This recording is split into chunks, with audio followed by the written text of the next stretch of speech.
this is true. You know, we respond to every tragedy in life with food. Could be a law, I don't know. A covered dish. We'll knock on somebody's front door and go, sorry to hear about your son-in-law. Here's some baked beans.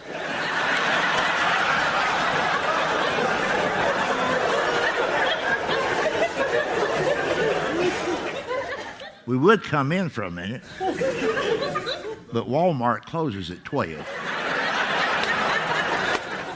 And if I'm going to that funeral, I need me something real nice to wear.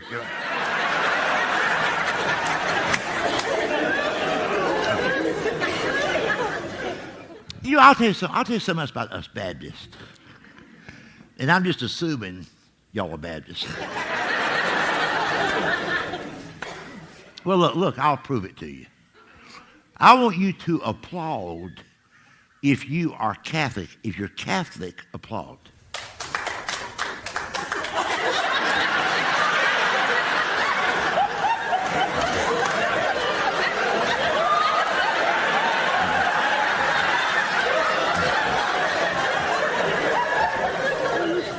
See?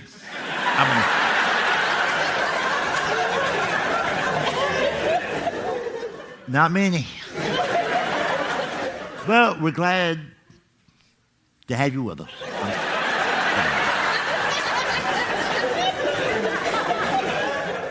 And tell the Pope I said, hey.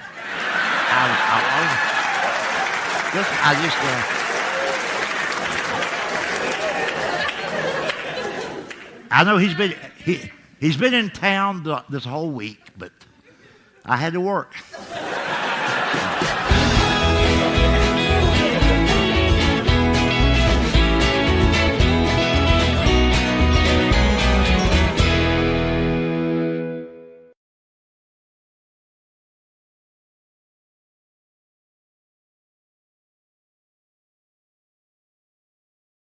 Let me give you a little tip, too. You remember a few years ago when the tornado went downtown Nashville, Tennessee? It went right downtown. Tornadoes just don't go downtown. And to make sure that never happens where you live, here's what you need to do. On the outskirts of your city, put up a decoy trailer park.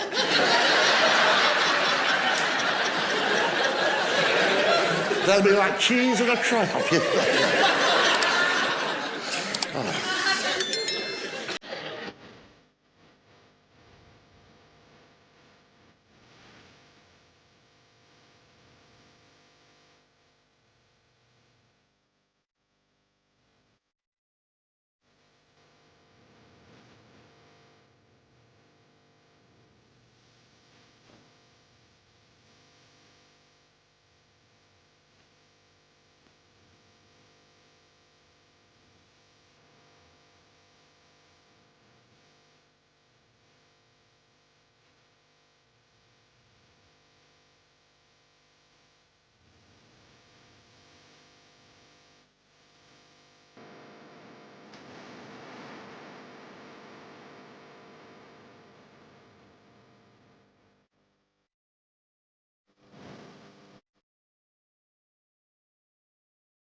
And hell, they just wait on it.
But I tell you what, folks, at least in this part of the country, the Midwest, the Southeast, see, we have to deal with the very worst Mother Nature can throw at the human race. See, on the West Coast, California, they don't have tornadoes, and they don't have hurricanes. That's just on this coast. Tornadoes occur in the Midwest, the Southeast. New England, like Vermont, Rhode Island, they don't have tornadoes. You've heard the expression, it's biblical, and your mother has said it, you've heard it. God never gives us more, or puts more on us than we can handle. That's how come he sends that stuff to us. He would never send a tornado to damn California.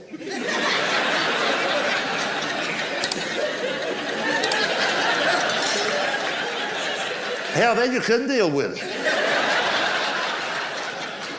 That's why all they get out there is what I call silly weather, limp-wristed weather.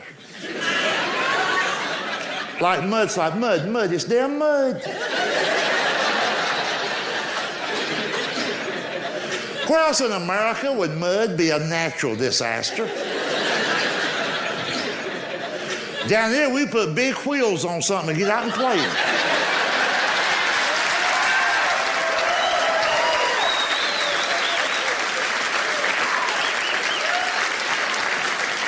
I thought they'd run from it like, here come the mud. You know?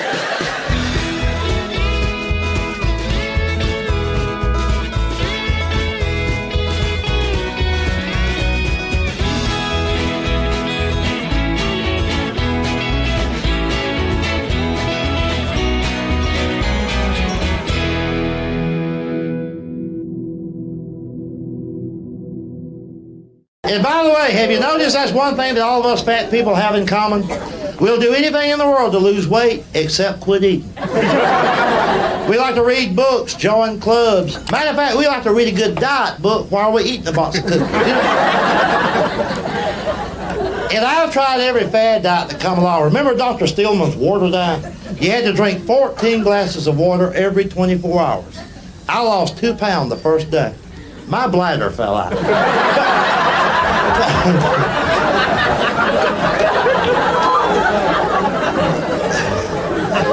But I tell you what, I invented a diet. You fat people write this down, I don't mind. What you do before every meal, you drink a half a pint of Seagram 7.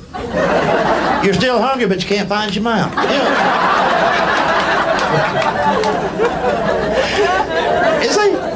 You know, fat people will eat anywhere. I hate it when they eat in bed. It's nighttime, you take a shower, you crawl between the sheets, and there's tater chips in there. But see, when it comes to being overweight, we all become hypocrites. In other words, it's all right to be fat, but it's not so all right to date a fat person. That makes us hypocrites. And I know, I used to date a fat woman. Oh, Lord. Just so you'll know what I'm talking about. The moment you saw this woman, you just assumed that somebody in her family owned a flatbed truck.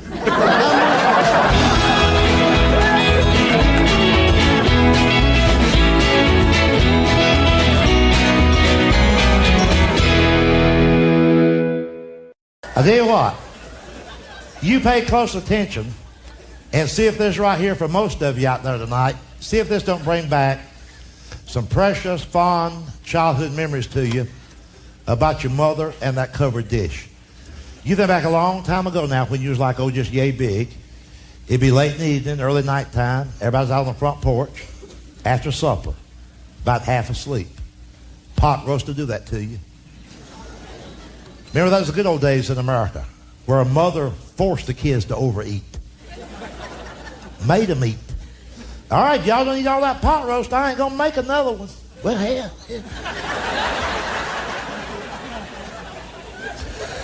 Do you remember this? Remember as a little kid, we'd all be sitting on the doorsteps, the kid would. All the grown folks could spend an hour discussing among themselves the last time it came a good rain. To a small kid, that never made no sense. But we couldn't say nothing back in those days. You couldn't back talk to your folks. But they'd be sitting on the front porch, somebody'd go, boy, we sure could use a good rain. Hell, it ain't rained real good since that last Friday in May. Somebody's going, no, hell, it's rained since then. No, I'll tell you how I know. They're Friday before Memorial Day. Memorial Day is last Monday in May. Friday before that, my car broke down on I-20. Had to walk 3 miles to the payphone. I got soaked. Last damn Friday in May. So I said, no, I'll tell you what. It rained the second Saturday in June. Reason you don't know, you was in jail that weekend.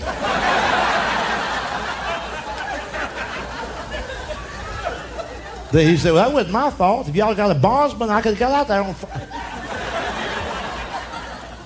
Then somebody else would say, well, anyway, we need rain. Well, yeah, I didn't say we didn't need no rain. And in our little hearts as children, we were sitting on the doorstep thinking to ourselves, who gives a rat's ass when it rains?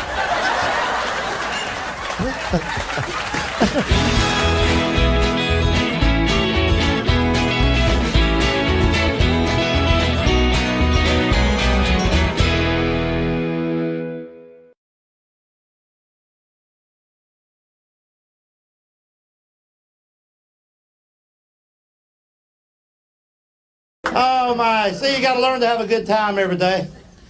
No matter how much money you're making, what kind of job you got, what kind of house you live in, we all have a day that comes along where on that day, we feel kind of sorry for ourselves, like everybody around us has got a better life than us. They're making more money, they got a better house. And we're just tired of Chattanooga, tired of where we live, we're just bored, like the world is going by and leaving us behind. On a day like that, you need some excitement in your life, a spark to your day. You listen to what I'm telling you, I wouldn't lead you wrong. You try this sometime. It is against the law to go through a red light. It is not against the law to stop on green.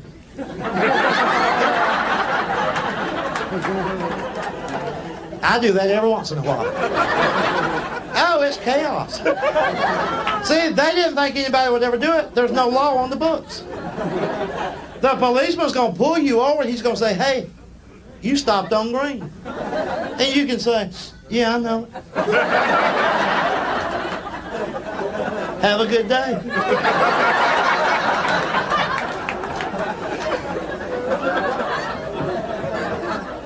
You ever heard somebody say this? I'm out of work, I don't have any money, I can't go anywhere, but I still like to see other people have a good time. Liars, liars, liars. I'm going to be honest with you, if I'm miserable, I'm going to mess up somebody's life. Here's what you can do. If you're not working, all you're doing is watching television. So anytime, Monday through Friday, right at lunchtime, when McDonald's is the busiest, go through their drive-in window, order a bunch of stuff, then pretend your car won't start. Just sit there and block the window. Sometimes you'll have cars lined up a half mile, and every one of them's got to be back to work in 30 minutes, except you. And you ain't got diddly squat today. Just get out and sit on the hood. Wave at them. You can talk to them if you want to. You can say things like, How long y'all get for lunch?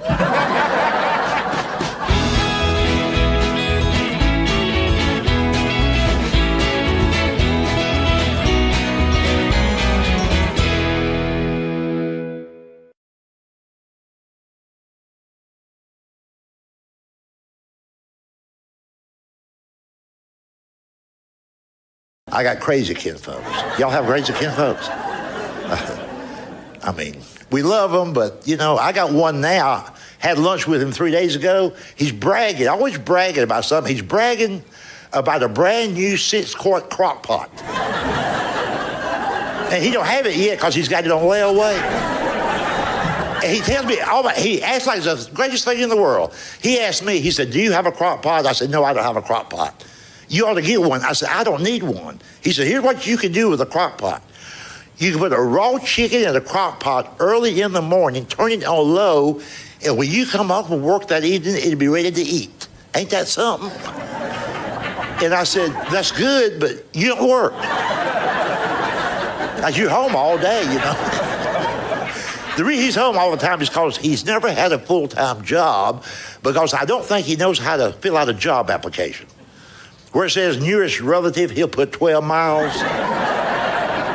In case of emergency call, he write in like 911. Just crazy, crazy people. But it's good to be here. By the way, I got here about an hour ago, and I saw some of y'all outside. They had food here today, but outside the studio. It was wonderful, wonderful food. As you can tell, I love food. I tried every diet that don't work.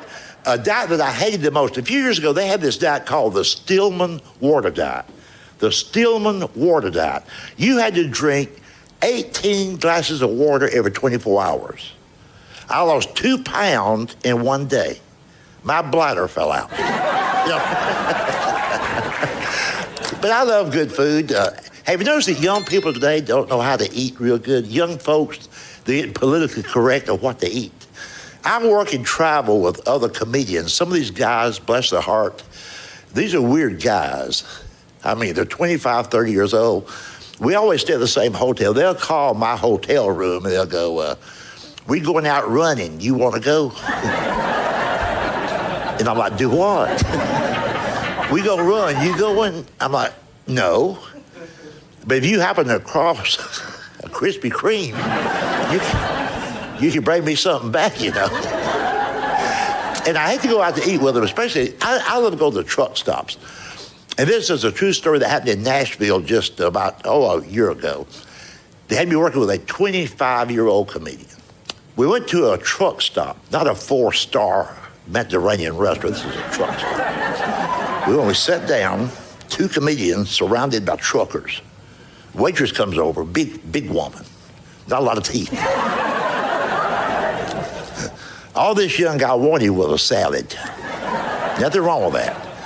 But he asked this truck stop waitress, did she know whether or not any of those salad ingredients had ever been exposed to any type of pesticides? She said, well, we spray for roaches every now and then. I don't think none got on the lettuce. A few minutes later, she put the food in front of him. He looked at it. I didn't know it come with cheese on it. I can't eat that. I'm lactose intolerant. She said, honey, that's not lactose cheese, that's cheddar cheese. You see, I wouldn't make fun of these guys if they would leave the rest of us alone. But the ones I just described to you, they have the audacity to make fun of my food. They will point at my food and they'll go, do you know what that greasy food's gonna do to you? I'm like, yeah, fill me up. I have to eat that way. I need to maintain my strength because I'm usually one of the pallbearers when my healthy friends drop dead working out. I love what they don't love. I love chicken fried steak, extra gravy, mashed potatoes, extra gravy. I was a grown man before I realized that gravy was not a beverage. Cornbread and a lot of butter. When I say butter, I eat real butter. You young folks, get yourself some real butter. Stay away from that phony stuff. You see it all the time. Heart healthy and smart balance and the popular one, I can't believe it's not butter. Well, hell, I can. They'll say, I can't believe it's not butter spray. Like, pss, pss. It's a butter mist. Pss, pss, pss. Trust me on this. If your daughter marries a guy who sprays his booger, there ain't gonna be no grandkids. Speaking of sitting on the front porch, I came up with this theory a few months ago. There's been so much talk in recent years about the moral breakdown in American society, the family unit falling apart, and the violence among the small children. It used to be that way, and it's that way now. So why is that? And they've analyzed this thing to death. Here's what happened. We made a mistake in this country years ago when we quit building houses with front porches on them.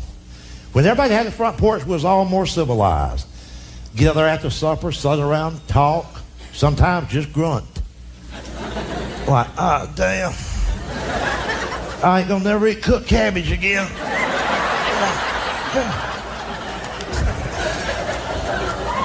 And remember how you used to wave? Everybody that drove by, you go.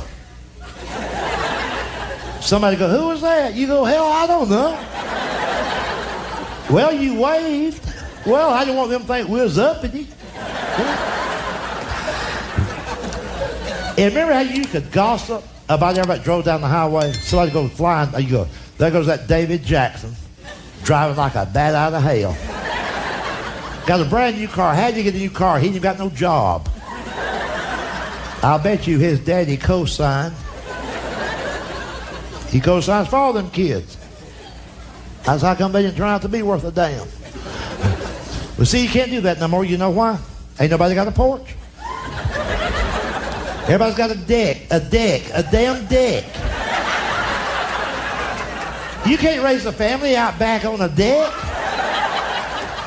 We need a porch like they had in Mayberry with Andy, Opie, and Barney out there. If they'd had a deck, Opie would be on drugs right now.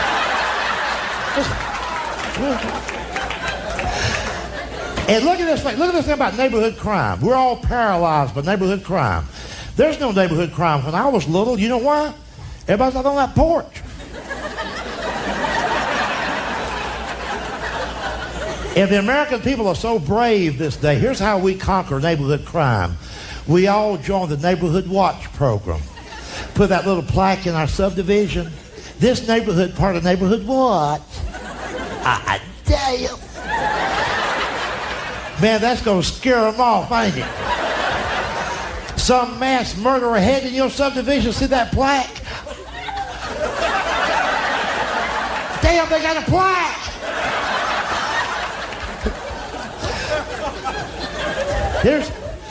Here's how the Neighborhood Watch program works. Somebody goes, all right, it's your turn. This week it's your turn. You be on the lookout. If you see anybody strange in the subdivision, you get on the phone. You call everybody else. We'll be out back on the deck. You call up. Now, here's why there's no neighborhood crime when I was little. I remember being out on the front porch with my daddy and my little brother. Some guy would be walking down the road, and my dad would go, wonder who that man is walking down the road right there. My little brother said, I don't know, Daddy, I don't know him. My dad would go, he can walk down the road all he wants to. But he better not come in my damn yard. Well, see, you don't know that now. You know why? You're out back on the deck. The deck. You can't see nothing back there on that deck. And do you remember when the word porch used to be part of our vocabulary? Like somebody would say, you know, I had a glass of lemonade sitting somewhere. I bet you left that on the porch. Where'd I put that hammer? Look on the porch. Or somebody might say, what'd y'all do with that old refrigerator?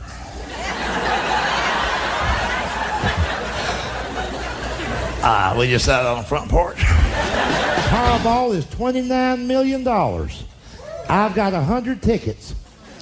And a gut feeling that I'm going to win the money. And here's how you'll know if I do. You'll never see my fat ass again.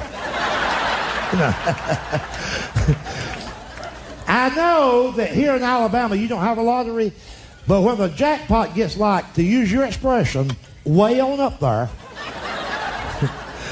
y'all will drive to the state line, but you just won't mess with it for $2 million.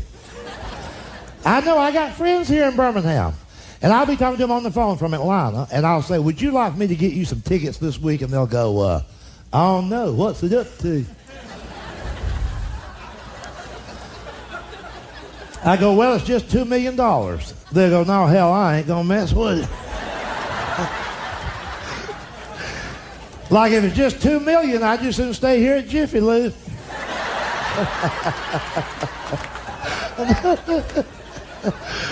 Like, and you know what? You know people like this too. You know when you talk about winning the lottery, I think people are just embarrassed to admit that they would quit their job. People say this about winning the lottery and working, they'll go, oh, I don't think I'd quit working altogether.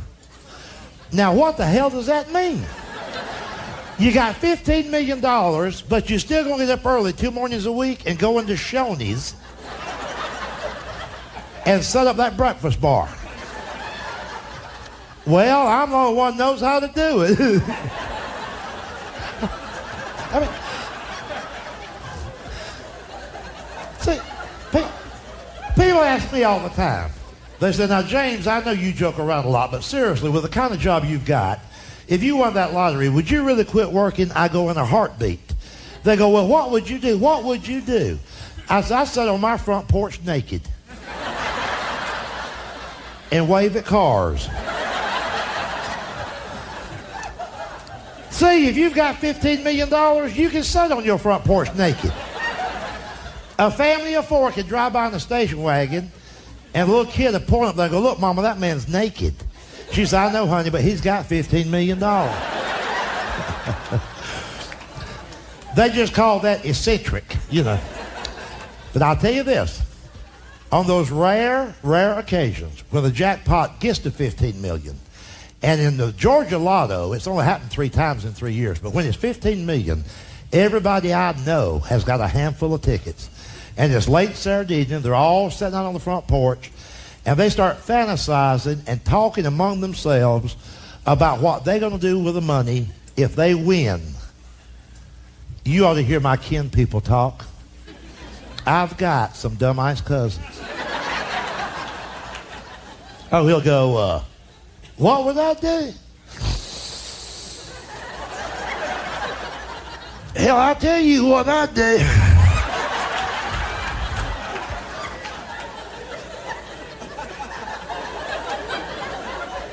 $15 million.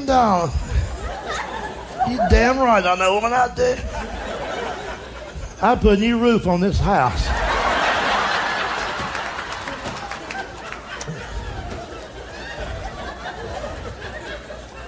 I'd go down to that lottery office on Monday, get somebody to take me down there. My car's broke.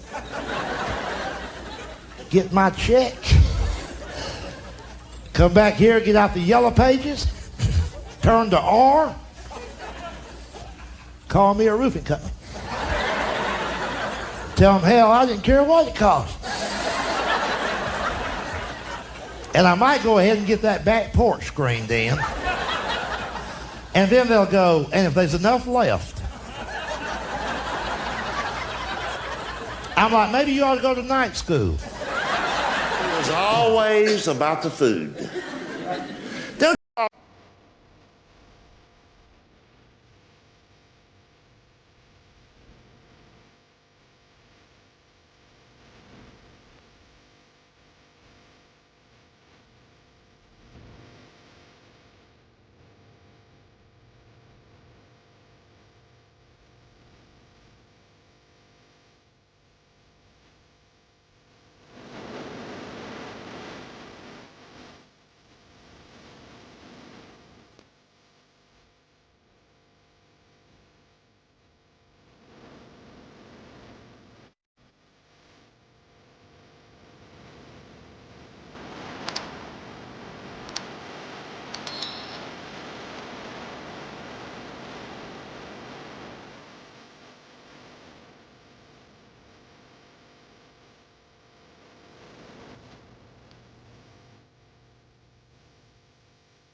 I,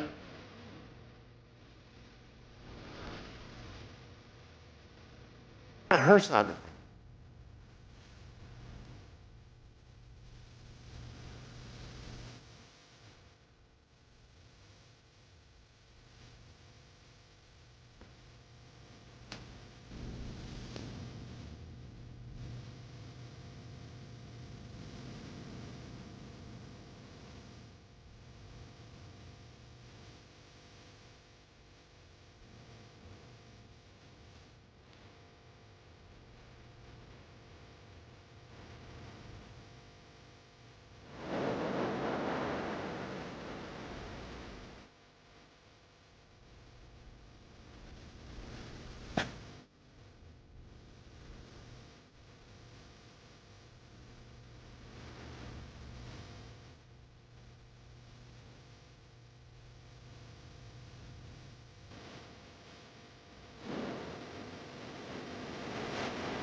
Next thing you hear somebody going, who mustard?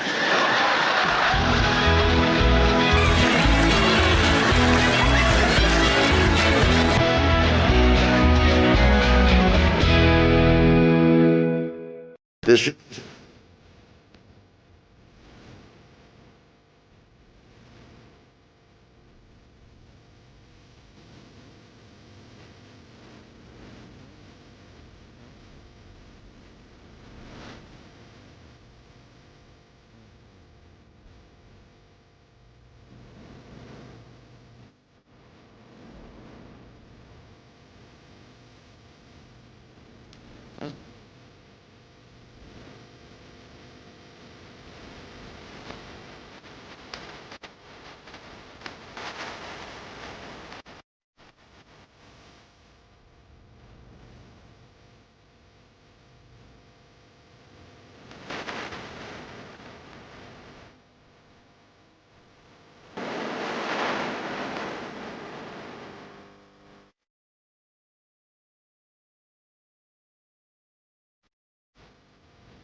everybody's worried about kids. And see, I've got a generation now who don't worry too much about kids because they're into the animal rights stuff. They're worrying about birds and bugs. This is the generation that set aside 2 million acres in the Pacific Northwest for the spotted owl. Are you happy about that?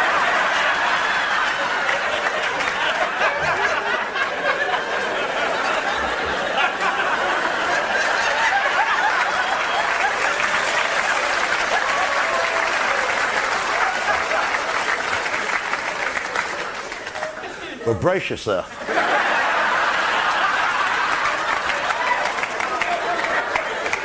$2 million acres for an owl.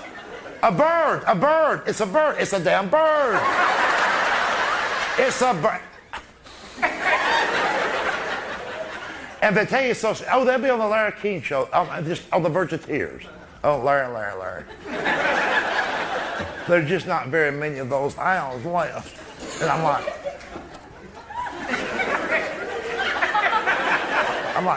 so? When's the last time you walked into a pet shop and said, damn, you're out of owls?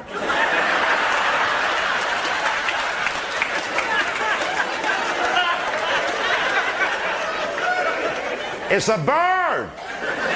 Here's what finally sent me over the top with these people. 3 years ago in California, Southern California, Los Angeles area, they stopped the construction of a new highway project. Now get this, $180 million was total cost, like a highway spur. This big area here is congested, the highway spur is going to relieve traffic this way. Got 1/3 completed, that's $60 million of our money they spent, tax dollars, and abandoned the project when they realized that this new highway was going directly into the nesting area of the endangered, long-tailed kangaroo rat. A rat. A damn rat. I don't care what they call it, picture it in your mind, it's a rodent.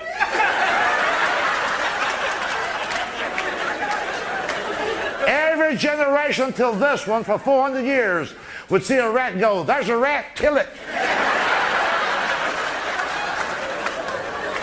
These buffoons are jumping up and down and going, stop the highway, stop the highway. There's a rat in the road.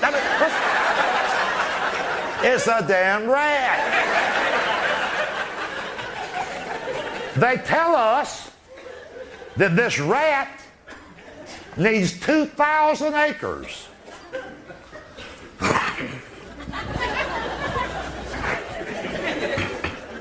So it'll have room to mate. And you think I'm going to act like and just pretend that I'm some kind of pseudo-intellectual and like, oh yeah, let me tell you something. No. As a layman, a very simple-minded layman, here's what I know. When it comes to the human species, 2 full-size adults can mate in the back seat of a Honda Civic. And see, I tell you something else too. Don't worry about these celebrities. I'm so tired of these celebrities trying to tell you and me what our priorities ought to be. Save the environment. All these young couples now, they got 5 trash cans in their kitchen. They're so proud of themselves because they recycle. We recycle. They don't know where Junior is, but they know where the beer bottles fell. This is for cans, this is for plastic, this is for paper. Their lives are out of control, but damn it, they're going to save the earth.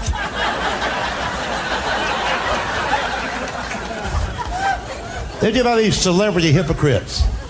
Next time you hear Barbara Streisand and those people talking about saving the environment, let's think about these people. They're the ones that went into Aspen, Colorado with their plastic teeth and their silicone and the bulldozers. And they uprooted trees that had been there for thousands of years to build their little 10,000 square foot weekend hideaway.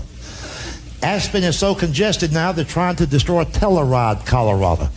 Well, after these celebrities got all that built for themselves, now they're lecturing me and you on how to put 5 trash cans in our tiny kitchen to save a damn bush. Barbara Streisand can kiss my eyes. You know, so.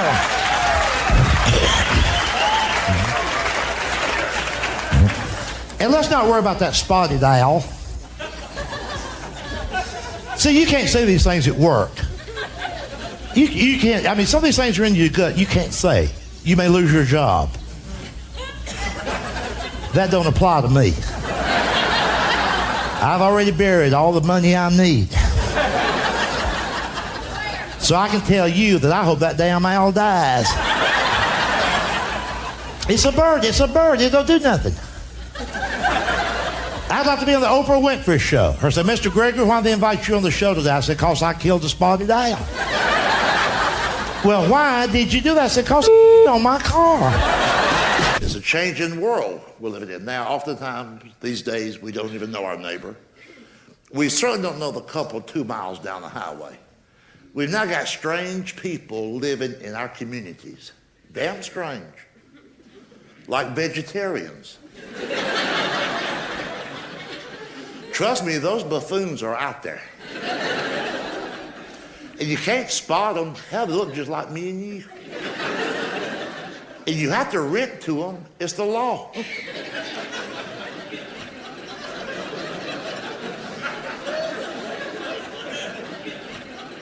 Vegetarians can live anywhere they want to. Just like regular Americans. These are now your neighbors.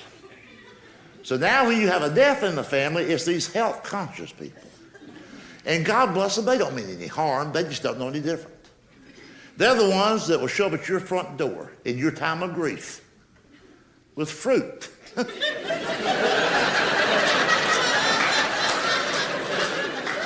Well, hell, I'd just soon not lose a cousin.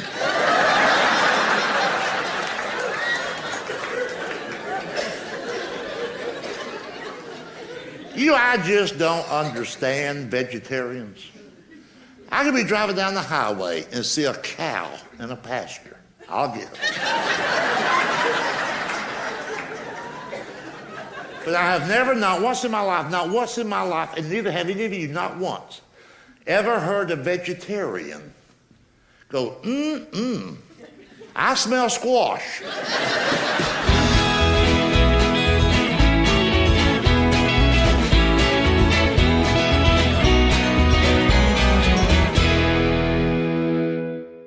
And I know, being average Americans, every day of your life, this thought goes through your mind at least once. Some mornings when you wake up, it's the first thought on your mind. And that is, wonder why anybody wants to be on Family Feud. Well, here's what I think. I keep visualizing some family out around Nebraska or Iowa, sitting around the dinner table one evening. The husband says, honey, you know what? They ought to be a way that we can let this whole country know our family's illiterate. Now, wait a minute. I know everybody here in Des Moines knows it already. I mean, coast to coast, just let them know we don't have a lick of thing. You know? So you end up watching them on the show. The lady introduces everybody. Now, Richard, I'd like for you to meet our handsome son, Eric. And that makes you sit up straight because you can see Eric's ugly. Eric's a senior at UCLA. He'll be graduating this year. And you're thinking Eric's going to do all right on this show. He's going to college. Now, later on in the program, it's Eric's turn to answer. And we all know what tough questions they have on Family Feud. Now, see, once again, in Mississippi, that line won't work. Down there, when I say, you know what tough questions they have on Family Feud, the whole audience is going, oh, yeah, boy. Anyway, the question for Eric is, name one of the states that begins with the letter K. And of course, Eric is stumped on this. But just before the buzzer sounds, he says Connecticut. Am I upset with Eric? No. It's that family of his. Good answer. Good answer.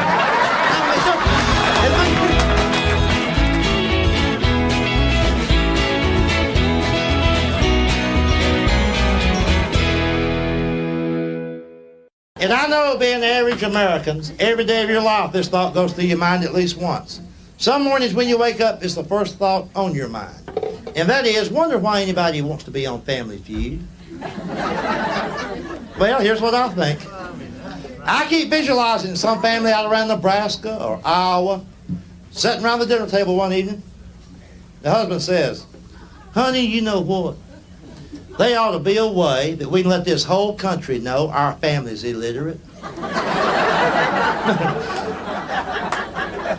Now, wait a minute. I know everybody here in Des Moines knows it already. I mean, coast to coast, just let them know we don't have a lick of thing. You know? So you end up watching them on the show. The lady introduces everybody. Now, Richard, I'd like for you to meet our handsome son, Eric. And that makes you sit up straight because you can see Eric's ugly. Eric's a senior at UCLA. He'll be graduating this year. And you're thinking Eric's going to do all right on this show. He's going to college. Now, later on in the program, it's Eric's turn to answer. And we all know what tough questions they have on Family Feud. Now, see, once again, in Mississippi, that line won't work. Down there, when I say, you know what tough questions they have on Family Feud, the whole audience is going, oh, yeah, boy. Anyway,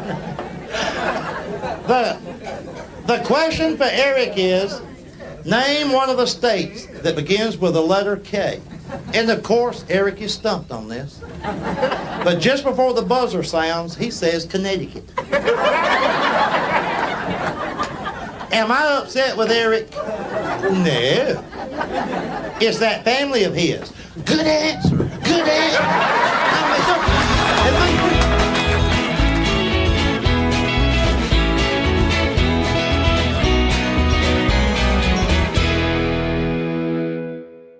And listen, think about this. Department stores are practicing medicine. For almost 20 years, we think it's all right. Let's say you go over to Sears and Roebuck just to look around. And by the way, if you notice, that's what we all do at Sears now. Nobody buys anything over there. Well, you're off this afternoon. What you gonna do? Well, I'll tell you. I think I'll go over to Sears and look around. All right. You're over at Sears. You're in the lower level, the basement. That's the hardware department. All you're doing is checking out what's new with Black & Decker. You ain't gonna buy nothing. You just look at it. Now you get ready to leave. You go around the lawnmowers. Well, let me interrupt this a minute. Lawnmowers. On every lawnmower you've ever seen, not a sticker, not a label, embedded, molded into steel so you can't ever erase it. It says, keep hands and feet away from blade. You know what that means? Sometime in the past, some nut has said to his wife, honey, come here, let's trim them toenails of yours. Anyway.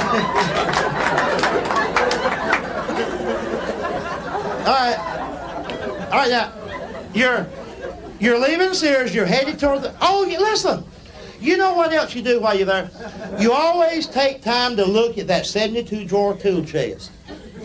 Every Sears store has one, they've never sold the darn thing. Nobody wants it. It weighs 1.5 tons. Where would you put it? They put it on sale twice a year. Nobody buys it. I grew up going with my daddy to look at that. He'd sit in the Sunday morning paper. He'd say, look at him, Junior. That was me. I see Sears has got that 72-drawer tool chest on sale again. You want to go over there after dinner and look at it?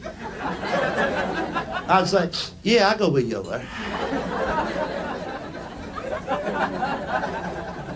See, I guess that that's what's really wrong with this country today. Sons don't go with their dads to look at toolboxes no more.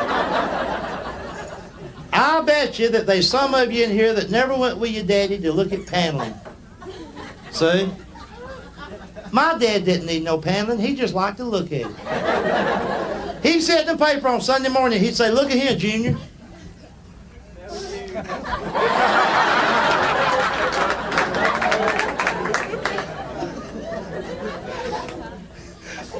I see they got that paneling on sale again. You ought to go over there and look at it. I'd say, Yeah, I go with you over there. Anyway.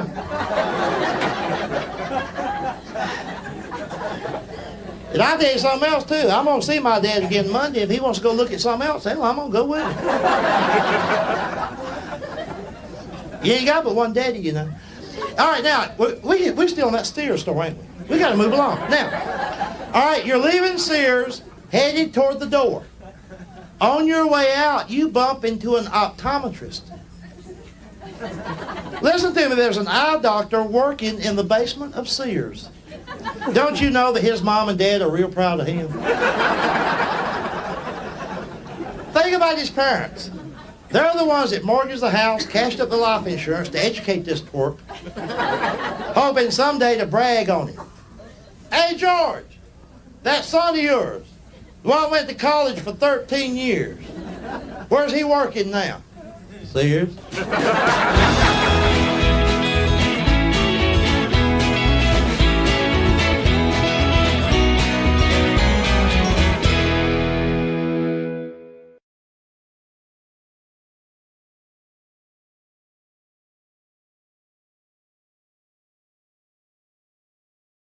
And you all know now, this is true. Look, we respond to every tragedy in life with food. A covered dish. We'll knock on somebody's front door and go, sorry to hear about your son-in-law. Here's some baked beans. And by the way, and speaking of a covered dish, you ever notice how people will spend more time talking about the food and who brought which dish than they do the poor fellow who died? Here's this guy, he hasn't even been buried yet. But all the conversation is going like this. Well, I see Elizabeth brought that macaroni salad. I knew she'd do this. I guarantee you one thing, if it had been somebody on her side of the family, she'd have brought some kind of meat. When my cousin died, now we're talking about my side of the family, he's the one who drilled himself to death. Hey, lady, this ain't funny.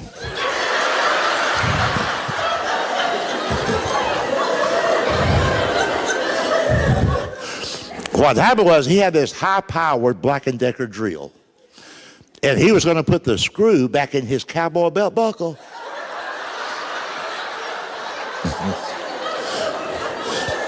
I told him, I said, I think I'll take that belt off first. He said, don't tell me how to use my drill. I said, okie dokie. He gets about halfway through and sneezes. Anyway, when he died, that being my side of the family, guess what she showed up with? 11 deviled eggs. Now, who in the world makes an odd number of deviled eggs? We think she ate one on the way over here. But here's the way the Baptists do it. The moment we hear someone has been admitted into the hospital, we go grocery shopping.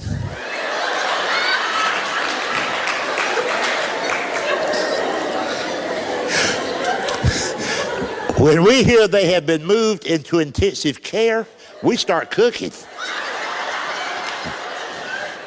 And if they should get better, we'll just freeze it.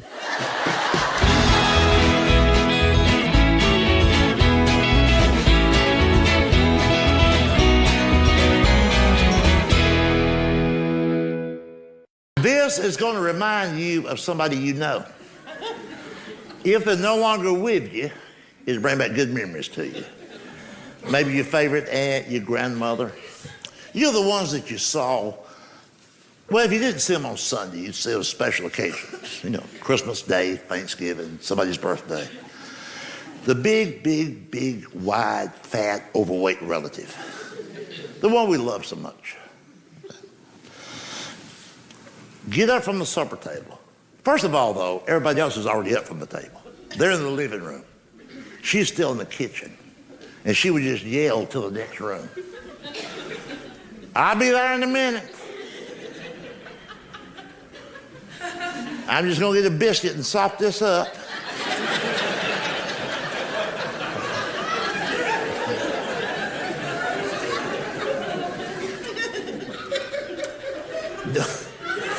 That could be what's wrong with the country.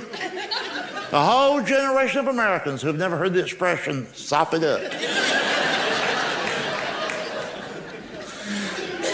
And then she come into the living room and flopped down in the nearest chair, the first chair she came to. And to a little kid, it always looked like it was in slow motion. Because we always thought for sure the chair was gonna break. She'd come in, she'd be like,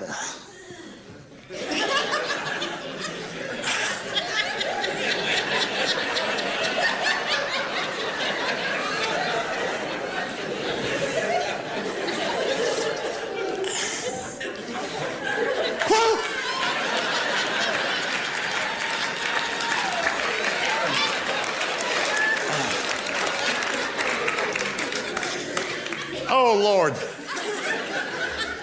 I ate more than I planned to.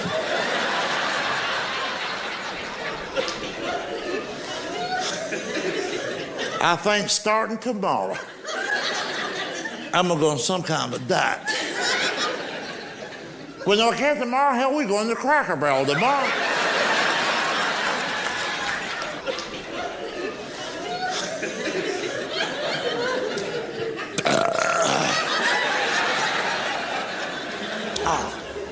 I don't know why meatloaf lays on my chest. Seems like it's right there, won't go no further. Oh.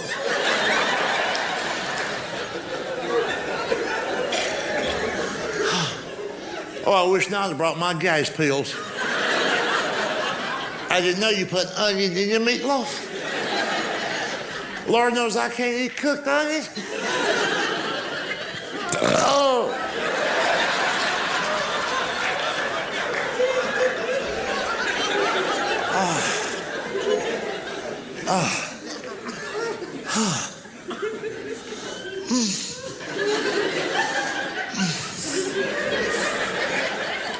You, I could have a hiatal hernia.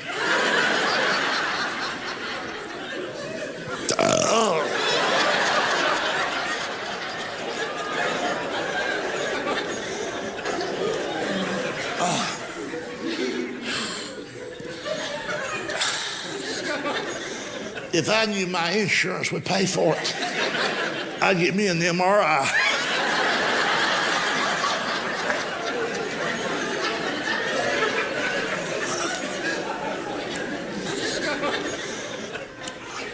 Because sometimes the x-ray don't show everything on fat people.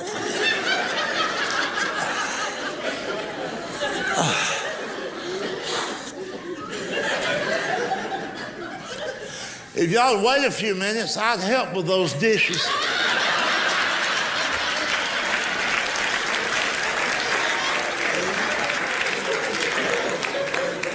I just feel so lightheaded. I bet you my blood pressure's up. I had no business eating all that salt. Oh.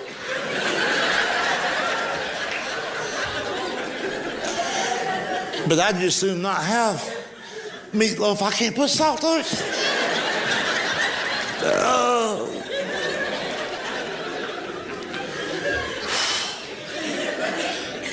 I tried some of that no salt, but it just didn't taste like salt. That's probably why they call it no salt.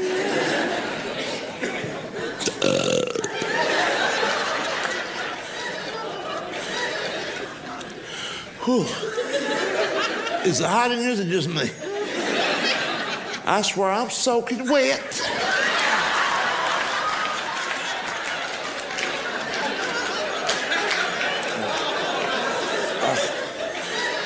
I hope it ain't my bladder.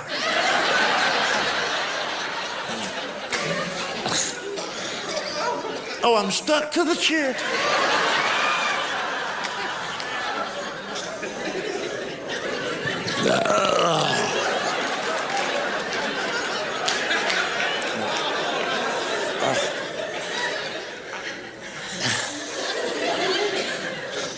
If you go into the kitchen, cut me a piece of that cake.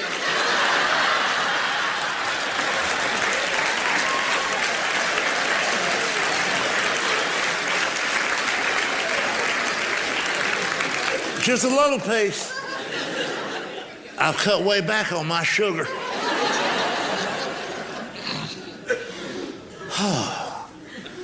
I need to get up and walk around. I wish my feet weren't swollen. I don't know what causes that. I might be allergic to something. I hope it ain't bread. I don't believe I can eat that bread.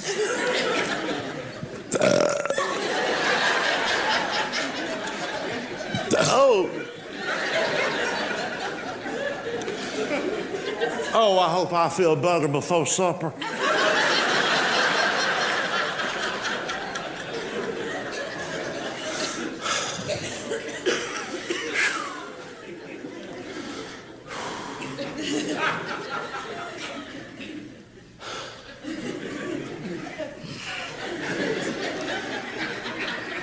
I'm good in mind to change doctors.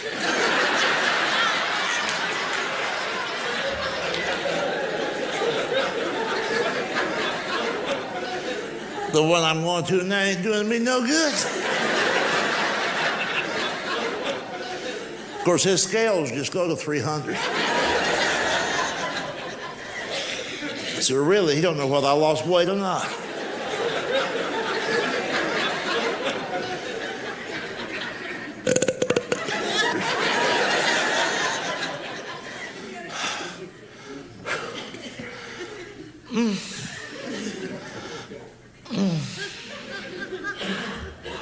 Don't throw that cornbread out. I'll take that home with me. Because Lord knows I don't feel like cooking.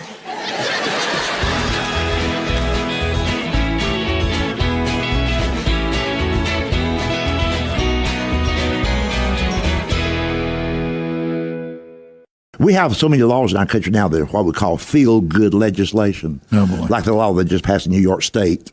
I think it takes effect in January, where by law now, McDonald's is required by law to put a piece of fruit or vegetable in the Happy Meal. That's the law. Well, you know, we're talking about that nationwide. Oh, here we go. But really, it's by law. That's because you have all these. We have a generation of people now that don't know really how to be parents. Right. Like if they want some people want the McDonald's to quit advertising the Happy Meal so much. And here's what I've said: when I have the privilege. Secretariat is off and running. Well, no, I just saying when I have the privilege Right. to speak to or entertain any of these brain dead soccer moms. Right. Here's what I'll tell them. The fast food industry didn't start yesterday. Right. It was started in the 1930s by the White Castle and the Crystal Corporation, and then followed a few years later in the early 50s with McDonald's and so on. So fast food's always been around. When we were growing up, and most people who listen to us now, when we were growing up, me and my little brother, we saw a zillion things advertised on television we wanted. Now listen up, soccer moms. Oh, boy. Here's what my mama said to us. No. Right. Sometimes she would spell it out. I said no, N-O. Could you see your mama or your daddy saying, every time my little boy sees that commercial, he wants one of them, I'm going to write my congressman.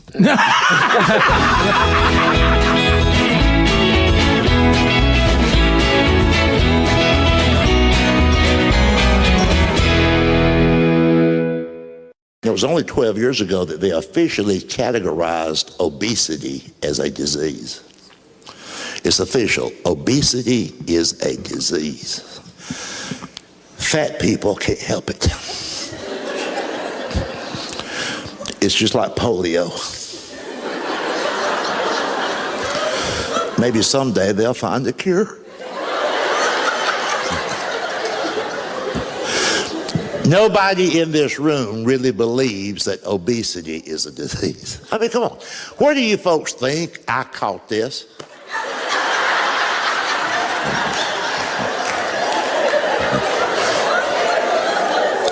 Got too close to a fat person. They sneezed, now I got it. And real big people are always short-winded. And they should be. See, I'm short-winded. I'm probably more short-winded than anybody in here tonight. What do you weigh right here? What do you weigh? What do you weigh? 150. You're saying 150? A grown man. Are you?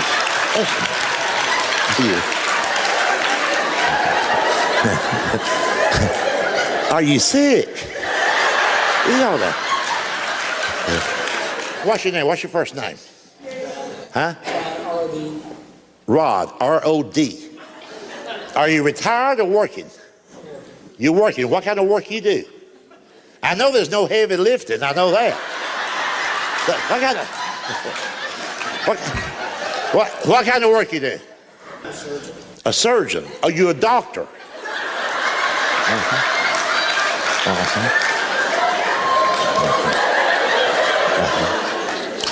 Well, I bet here's a good line you can use with your fat patients. Have you tried this, Rod? Try this. Look, you need to tell them. Matter of fact, they'll get a kick out of it. Say, look, honey, let me put it this way. You need to lose what I weigh. And, see what I'm saying? That might. And look, and don't misunderstand that. If you listen carefully, I never make fun of anyone for being overweight. That's part of my heritage. My whole family can carry their own shade with them.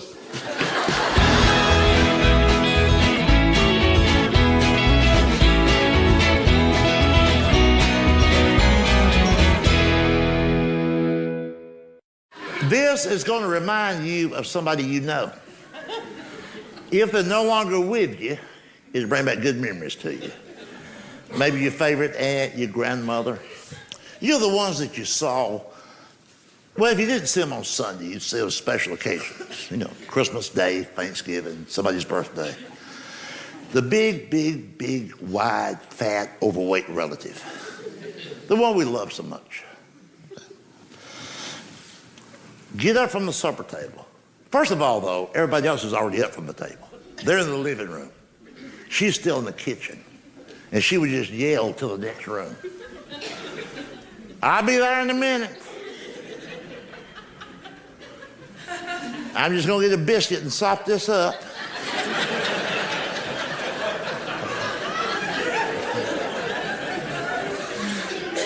And then she come into the living room and flop down in the nearest chair, the first chair she came to. And to a little kid, it always looked like it was in slow motion. Because we always thought for sure the chair was going to break. She'd come in, she'd be like,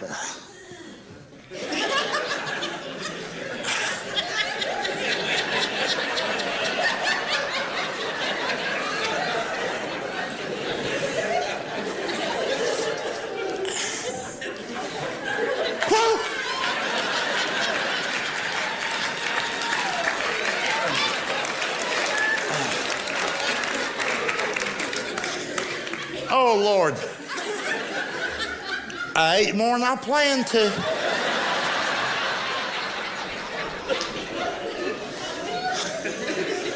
I think starting tomorrow, I'm going to go on some kind of a diet. Well, no, I can't tomorrow. We're going to Cracker Barrel tomorrow.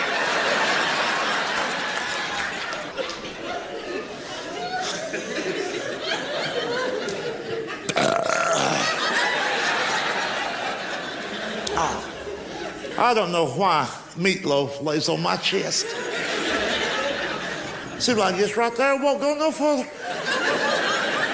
Oh.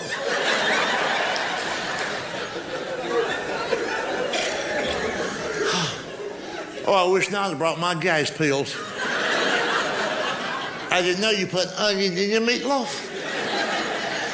Lord knows I can't eat cooked onions. Oh.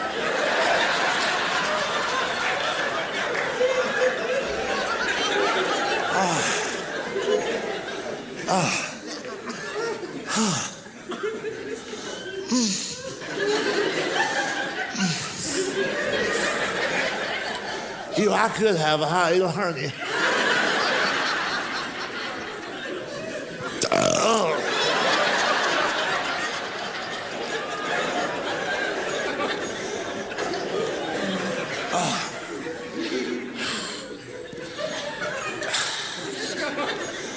If I knew my insurance would pay for it, I'd get me an MRI.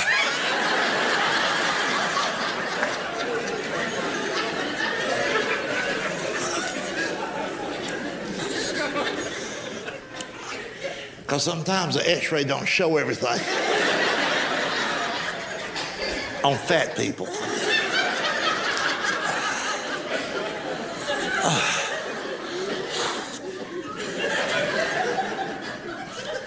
If y'all wait a few minutes, I'd help with those dishes.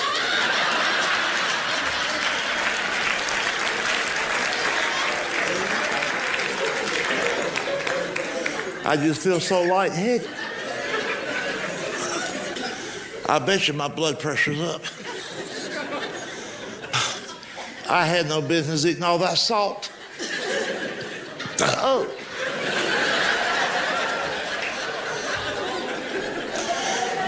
But I'd just soon not have meatloaf. I can't put salt on it. Oh.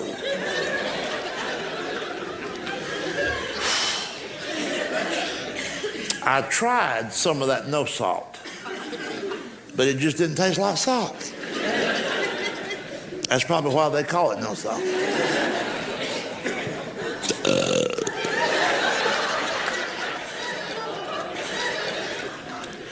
Whew.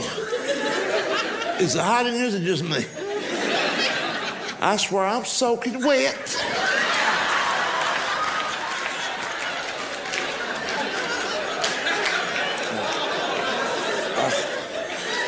I hope it ain't my bladder.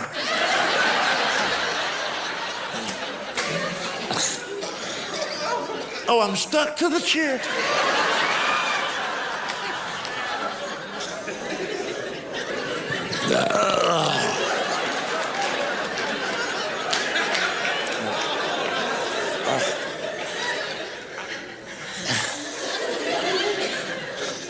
If you go into the kitchen, cut me a piece of that cake.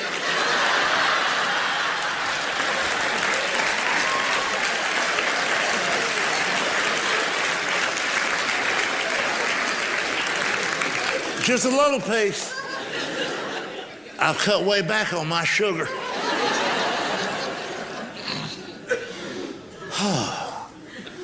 I need to get up and walk around. I would if my feet weren't swollen.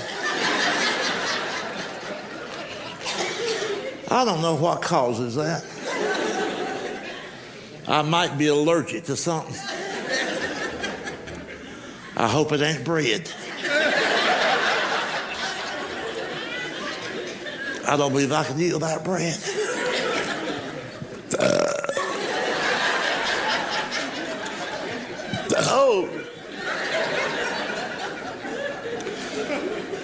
Oh, I hope I feel better before supper.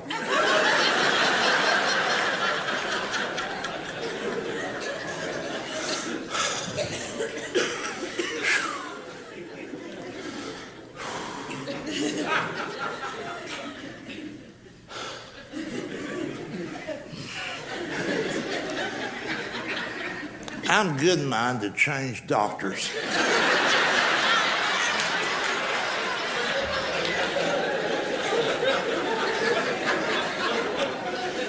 The one I'm going to now ain't doing me no good. Of course, his scales just go to 300. So really, he don't know whether I lost weight or not.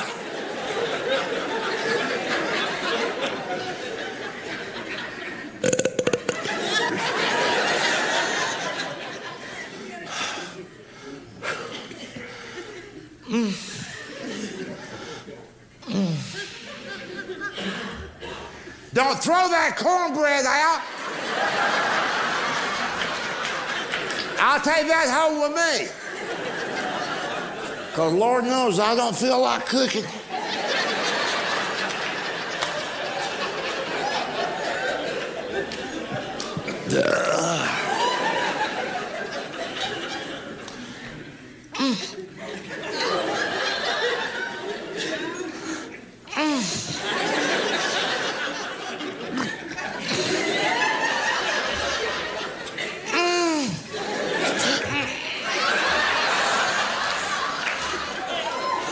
You know, gravy runs right through me. Good night, God bless you. Thank you very much. Appreciate it. Thank you very much. Thank you. They have some food for us down the hall. James Gregory, our comedian friend from Atlanta, every time I look down there in the food line, you are down there. Well, I'll tell you what, I think I've gained 3 or 4 pounds in the past 2 days. Somebody asked me, they said, James, I think you're putting on weight. I said, well, I just had breakfast. Sometimes, it depends on what time of day you get back there. Sometimes I'm the only one eating the real food. At lunch yesterday, they had sugar-free brand muffins. I asked the lady, I said, are you kidding me? Sugar-free means it's not sweet. There's no vanilla chocolate frosting. There's no cream cheese in the middle. There's no jelly. That's what I used to call a rock, you know. I noticed, and I learned in traveling, when I do my comedy shows, there's always another comedian on the show with me. And it's usually a guy that's much younger. Like age-wise, he's a generation behind me. And I don't know where in the dickens these young guys, I don't know where their mother was. I mean, these guys were not raised right. I mean, they don't smoke. A lot of them don't even drink. I mean, ain't that odd? It's like working with little girls, really. I mean, we go out to lunch. I'm embarrassed to go to lunch with them. I wouldn't be embarrassed if they were women. These are grown men in a public restaurant, a 5-page menu, and what do they get? Tuna tomato. Tuna tomato. Or an $8 Caesar salad. You think about this now. It's 4 ounces of romaine lettuce. 4 ounces. And they go, it's just $7.95. Let's all get one. I'd get a whole bucket of chicken for $8.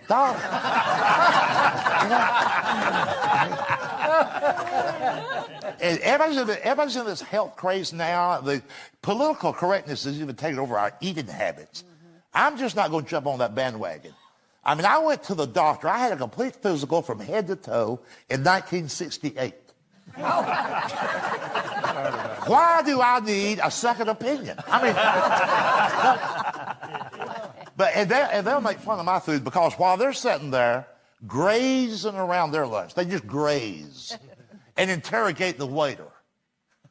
Was this butter? Is this margarine? Was this fried? Was this grilled? Come on, eat. Just eat. You know? While they're going through all that, I'm sitting there with chicken fried steak, extra gravy, mashed potatoes, extra gravy, a lot of cornbread, a lot of butter, and I mean real butter. None of that little wimpy stuff like, I can't believe it's not butter. Come on. And they also have, I can't believe it's not butter spray. It's a butter mist. I'm going to tell you all something. If your daughter is dating a guy who sprays his butter, there's not going to be any grandkids. I'm just telling you.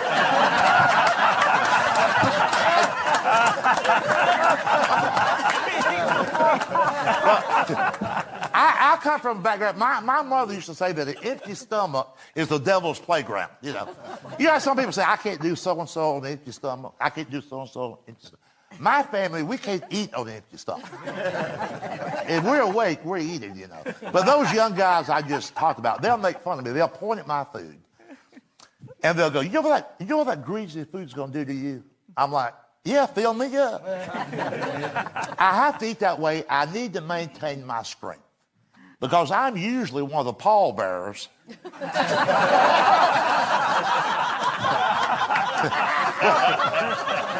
when my healthy friends drop dead working out. And we all know that does happen, you know. And we had a young fellow, a radio personality in Atlanta, Georgia. This reads on the news. He worked at a radio station. He dropped dead. He was 31 years old, 31. And he was, after work, he'd go to the gym and he'd work out. He was trying to press weight X number of pounds and had a heart attack. And they talk about what a tragedy that was. I'm thinking, well, you know, come on. You're lifting heavy stuff after you've punched out. Who would do that? I'm off work, let me go lift something heavy. The reason I'm still kicking, because while he was doing that, I was laying on the couch watching Andy Griffith. Yeah. So you have to be careful. It's okay to take care of yourself, but don't get it. This is extreme physical fitness. I got a tour. I name every tour. And this one is Exercise Can Kill You. It's on the news all the time. But you've heard stories about some fellow who'll drop dead jogging. Drop dead jogging. Imagine that. He's got car payments of $300 a month, and the buffoon is out running.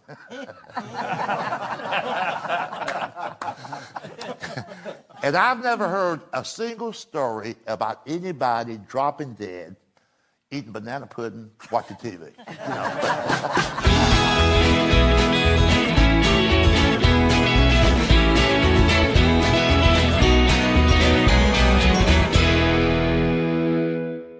See, that's the trouble. Nobody's in charge anymore. Imagine our grandparents, those that we've already put to rest. Don't you know that they are just probably rolling in their grave thinking that the entire American population is actually sitting around going, well, let's see. We took care of Hitler. We won 2 world wars. We've sent men to the moon and brought them home again. But we just don't know how to stop that little boy with a pistol. Smack him. See, my parents would smack me when I needed it. And look how I turned out. I would love to have seen some suit-wearing bureaucrat come up on my daddy's front porch and tell him he couldn't spank his kids no more. That'd be one dead civil servant.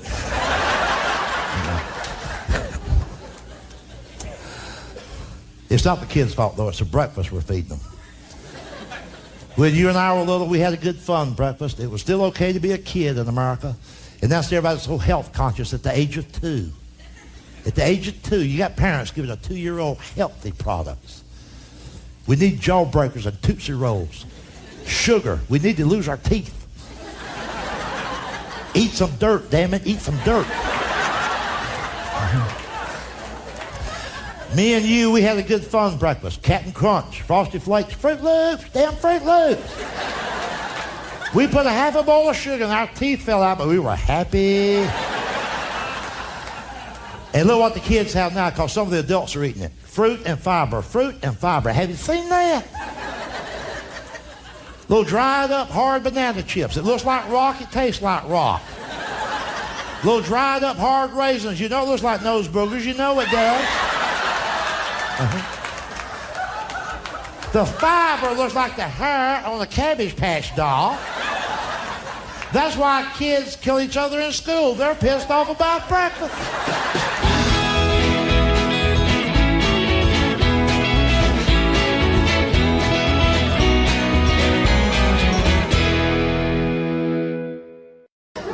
Now, in case you all haven't noticed this so far, I'll point it out to you. I don't do any sexual or political humor, and I'll tell you why. I keep getting the two confused. Really, I was on this television show in New York some weeks ago, and they asked me, they said, what do you think about the Middle East position?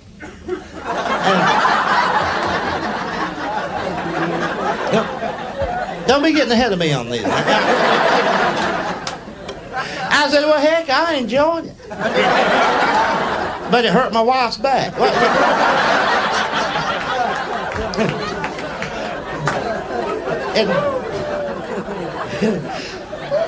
Do you ever think about what dumb things people say?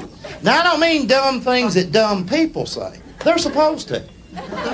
Really, it's kind of like their job. I'm talking about the dumb things that intelligent, cultured, sophisticated people, like me and you. Y'all sitting there saying, us maybe. You know this television show, Knight Rider? The next time you're watching that show and there's other people in the room, somebody in the room, usually a college graduate, somebody will say, I'll bet you that's somebody else doing that voice. You feel like saying, boy, that education's paid off for you. But we don't, though. We say, oh, it probably is. Probably like it's open for debate. You know. And remember when you was a little kid, how somebody that you loved a lot would say things out of ignorance that would embarrass you sometime? My mother would do that. Somebody remember back in high school when you had to diagram sentences?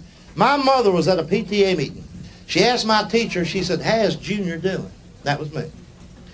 The teacher said, well, he's doing pretty good, but he's having trouble with his dangling participle. True story, my mother says, well, he can't have it. It's been that way since he was 3 years old. What happened was he got it caught in the spokes of his tricycle. Oh, it was off, went right over the handlebars. He just laid out there and hollered and hollered. See, when you're a small child, the adult language doesn't make any sense. My mother would come out on the porch and she'd say, if you fall out of that tree and break your leg, I'm going to whip your butt. And I'm thinking, what a cool woman.